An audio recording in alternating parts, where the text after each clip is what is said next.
বিসমিল্লাহির রহমানির রহিম।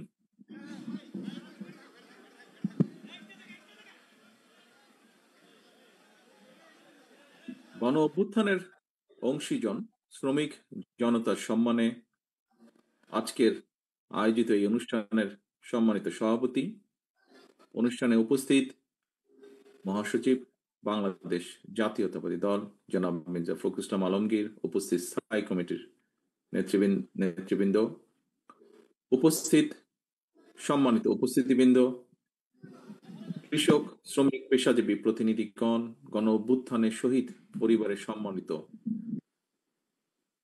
সদস্যগণ, গণ অভ্যুত্থানে আহত সাহসী বন্ধুগণ, আলোচক বৃন্দ এবং এই অনুষ্ঠানে উপস্থিত সকল উপস্থিতি এবং শ্রোতাবৃন্দ, আসসালামু আলাইকুম। এতক্ষণ পর্যন্ত যারা বক্তব্য রেখেছেন, আপনাদের সবার বক্তব্যে গণ অভ্যুত্থানের সময় নৃশংসতা এবং এর আগে পরের পরিস্থিতি, গণ অভ্যুত্থানে বীর জনগণের আত্মত্যাগ, সন্তান স্বজনহারা পরিবারগুলোর আশা নিরাশা এবং দেশের বর্তমান সার্বিক পরিস্থিতির একটি চিত্র উঠে এসেছে। প্রিয় উপস্থিতিবৃন্দ, ফ্যাসিবাদী বিরোধী জুলাই গণ অভ্যুত্থানের সময় দেশের অন্যতম শিল্প কারখানা নির্ভর সাভার আশুলিয়া এলাকায় শহীদ পরিবারের স্বজন এবং আহতরা যে বক্তব্য দিয়েছেন, আমি আমার বক্তব্যে তাদের বক্তব্যগুলোকে প্রাধান্য দিয়ে কয়েকটি কথা আপনাদের সামনে তুলে ধরতে চাই। ফ্যাসিবাদের বিরুদ্ধে গত ১.৫ দশকের আন্দোলনের ধারাবাহিকতায় শেষ পর্যন্ত জুলাইয়ের গণ অভ্যুত্থানে হাজারো শহীদের প্রাণের বিনিময় স্বৈরাচার এই দেশ ছেড়ে পালিয়ে যেতে বাধ্য হয়েছে। জুলাইয়ের গণ অভ্যুত্থানের সবচেয়ে বেশি সংখ্যক শহীদ হয়েছেন কিন্তু শ্রমজীবী মানুষ। বিশেষ করে এই সাভার আশুলিয়ায় শ্রমিকদের উপরে গণহত্যা চালানো হয়েছিল।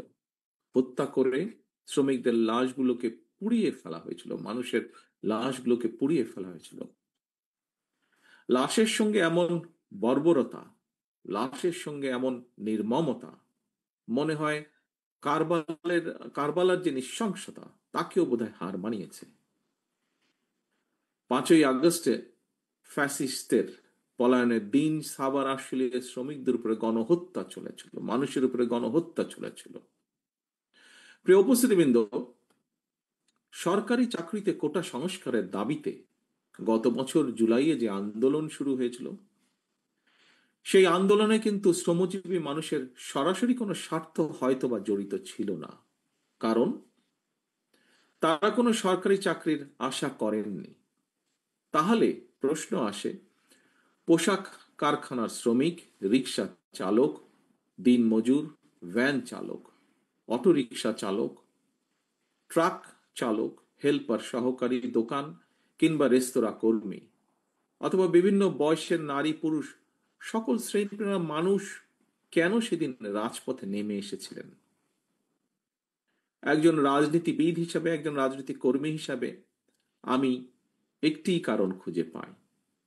এর কারণ একটাই, দেশের সকল শ্রেণী পেশার মানুষ, দেশপ্রেমিক গণতান্ত্রিকামী জনগণ বিশ্বাস করেছে রাষ্ট্র ক্ষমতায় ক্ষমতালোভী যে ফ্যাসিস্ট যে পালিয়ে গিয়েছে, তারা যদি রাষ্ট্র ক্ষমতায় থাকে, রাষ্ট্র ক্ষমতায় তারা থাকলে কৃষক, শ্রমিক, ছাত্র, জনতা কেউ তাদের গণতান্ত্রিক রাজনৈতিক অধিকার ফেরত পাবে না, কারোরই কোনো ন্যায্য দাবি আদায় হবে না। দেশপ্রেমিক গণতান্ত্রিকামী জনগণ বিশ্বাস করেছিল সেদিন যে ক্ষমতালোভী ফ্যাসিস্ট রাষ্ট্র ক্ষমতা কুক্ষিগত করে রাখতে সক্ষম হলে দেশের সার্বভৌমত্ব ভুলুণ্ঠিত হবে, এবং এ কারণেই ফ্যাসিস্টদের সেই স্বৈরাচারের শাসনের বিরুদ্ধে দেশপ্রেমিক শ্রমজীবী কর্মজীবী মানুষ নির্দ্বিধায় শহীদী মৃত্যুকে সাহসের সঙ্গে সেদিন আলিঙ্গন করেছিলেন। প্রিয় উপস্থিতিবৃন্দ, সুতরাং সম্মানের সঙ্গে আমাদের স্মরণ করা দরকার, স্মরণ রাখা দরকার, স্রেফ একটি সরকারি চাকরি পাওয়ার আশায় শ্রমজীবী কর্মজীবী মানুষ রাজপথে জীবন উৎসর্গ করেননি সেদিন।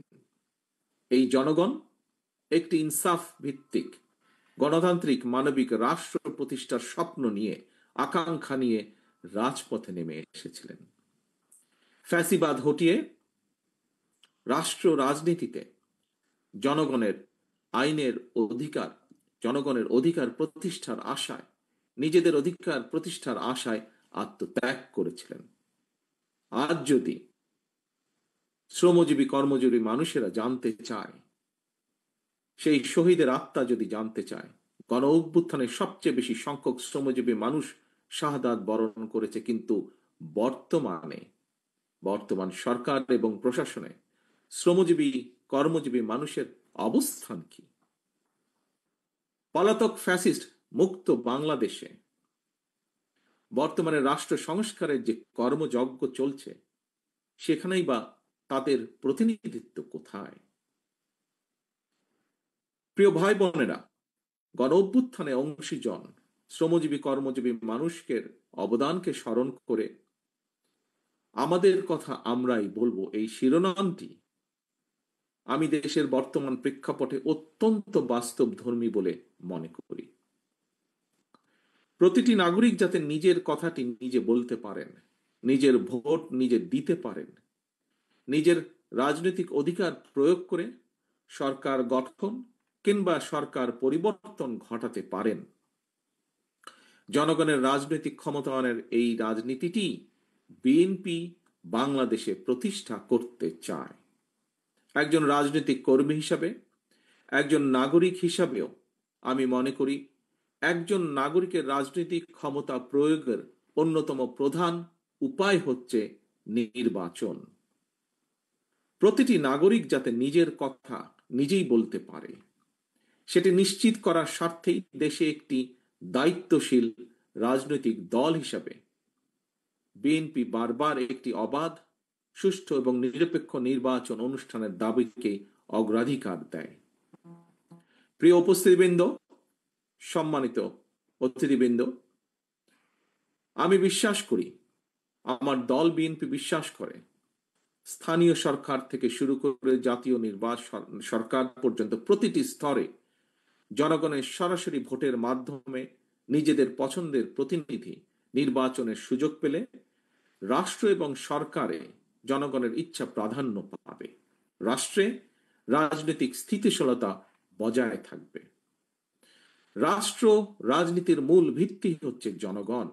জনগণকে দুর্বল রেখে রাষ্ট্র রাজনীতি, সরকার কিংবা সংস্কার কোনো কিছুকেই শক্তিশালী এবং টেকসই করা সম্ভব নয়, করা যাবে না। নাগরিকদের রাজনৈতিক ক্ষমতা প্রয়োগ এবং চর্চার মধ্যে দিয়েই রাষ্ট্র রাজনীতি এবং জনগণ শক্তিশালী হয়ে ওঠে। রাষ্ট্রের জনগণ রাজনৈতিক এবং অর্থনৈতিকভাবে শক্তিশালী হয়ে উঠলে ভবিষ্যতে কেউ দেশে ফ্যাসিবাদ কায়েম করতে পারবে না বলে আমরা দৃঢ়ভাবে বিশ্বাস করি। আর দেশকে কেউ তাবেদার রাষ্ট্রেও পরিণত করতে সক্ষম হবে না। তাহলে সম্মানিত উপস্থিতিবৃন্দ, সরকার এবং রাজনৈতিক নেতৃত্বকে জনগণের মুখাপেক্ষী করা গেলে রাজনীতিতে গুণগত পরিবর্তন করা সম্ভব। একই সঙ্গে জনগণের রাজনৈতিক ক্ষমতায় নিশ্চিত করাও সম্ভব হবে। দেশের সর্বস্তরের জনগণ কয়েকজন মানুষের হাতে রাষ্ট্রীয় ক্ষমতা তুলে দেওয়ার জন্য ১.৫ দশক ধরে নিশ্চয়ই আন্দোলন অব্যাহত রাখেনি, কিংবা জুলাইয়ের গণ অভ্যুত্থানেও শহীদ হননি। জনগণ রাষ্ট্র এবং সরকারে নিজেদের অধিকার প্রতিষ্ঠা করার জন্যই স্বৈরাচার বা ফ্যাসিবাদকে হটিয়েছে, জীবন উৎসর্গ করেছে। সুতরাং সরকারে যখন যারাই থাকুক, কেউ সরকার পরিচালনা করতে চাইলে তাদেরকে অবশ্যই নাগরিকদের কথা শুনতে হবে। প্রতিটি নাগরিকের আশা ভাষা বুঝতে হবে।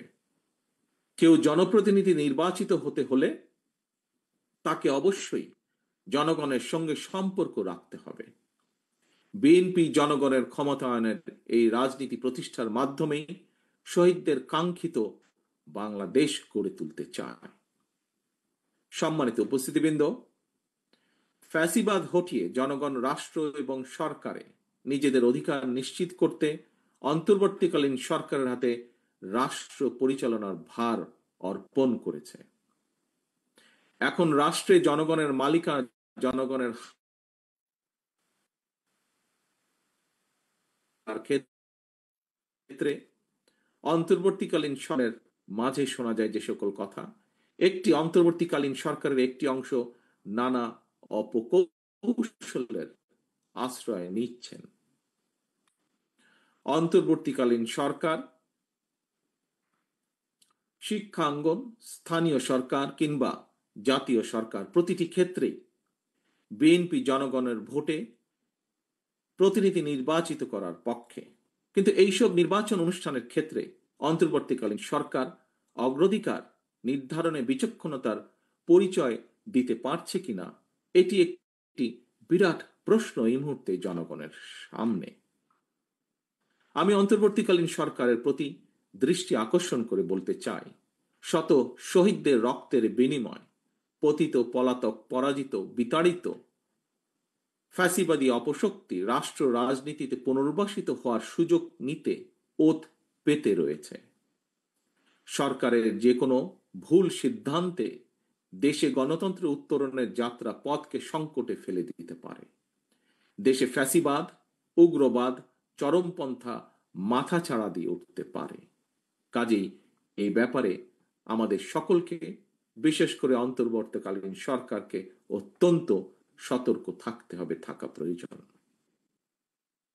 শহীদ পরিবারের সম্মানিত সদস্যবৃন্দ, এবার আমি গণ অভ্যুত্থানে শহীদ, শ্রমজীবী, কর্মজীবী শহীদ পরিবারের উদ্দেশ্যে কয়েকটি কথা বলতে চাই। আমি আগেও বলেছি, শহীদগণ কিন্তু শুধুমাত্র একটি সংখ্যা নয়। একটি প্রাণের সমাপ্তির অর্থ একটি পরিবারের মৃত্যু, একটি স্বপ্ন সম্ভাবনার অবসান। তবে আপনাদের সন্তান স্বজনের শহীদী মৃত্যু দেশ এবং জনগণকে ফ্যাসিবাদ মুক্ত করেছে। দেশ আপনার শহীদ সন্তানের কাছে ঋণী। প্রতিটি শহীদ পরিবারের প্রতি রাষ্ট্র এবং সরকারের দায়িত্ব রয়েছে। কৃষক, শ্রমিক, মেহনতি মানুষ যাতে দেশে গণতন্ত্র প্রতিষ্ঠায় শ্রমজীবীদের অবদান নিয়ে গর্ব করতে পারে, শ্রমজীবী, কর্মজীবী শহীদ পরিবারের বর্তমান এবং ভবিষ্যৎ প্রজন্মের সদস্যরা যাতে তাদের স্বজনদের শহীদী মৃত্যু নিয়ে গৌরব করতে পারেন। বিএনপি আসন্ন জাতীয় নির্বাচনে জনগণের রায় রাষ্ট্র পরিচালনার দায়িত্ব পেলে সাভার, আশুলিয়া কিংবা অন্য কোনো সুবিধাজনক এলাকায় শ্রমজীবী, কর্মজীবী মানুষের আত্মত্যাগের সম্মানে একটি বিশেষ স্থাপনা নির্মাণের পরিকল্পনা করছে। বিএনপির সর্বস্তরের নেতা কর্মীবৃন্দ, শহীদ পরিবারের সদস্যবৃন্দ 1971 সালের স্বাধীনতা অর্জনের যুদ্ধ থেকে শুরু করে 2024 সালে স্বাধীনতা রক্ষার যুদ্ধে এ যাবৎকাল যত মানুষ দেশে গণতন্ত্র এবং ন্যায় বিচার প্রতিষ্ঠায় আত্মত্যাগ করেছেন, আল্লাহ যেন প্রতিটি আত্মত্যাগকে শহীদী মৃত্যু হিসেবে কবুল করেন। আল্লাহর দরবারে এই প্রার্থনা করছি, আহতদের দ্রুত আরোগ্য কামনা করছি এবং একই সাথে আজকে শহীদদের সম্মানার্থে শহীদদের স্বজনদের পরিবারের সদস্যদেরকে তাদের মনের কথা তুলে ধরার জন্য আজকের এই অনুষ্ঠান আয়োজন যারা করেছেন তাদের সকলকে আবারও ধন্যবাদ জানিয়ে আমার বক্তব্য এখানেই শেষ করছি। আল্লাহ হাফিজ। বাংলাদেশ জিন্দাবাদ। বাংলাদেশ জাতীয়তাবাদী দল জিন্দাবাদ।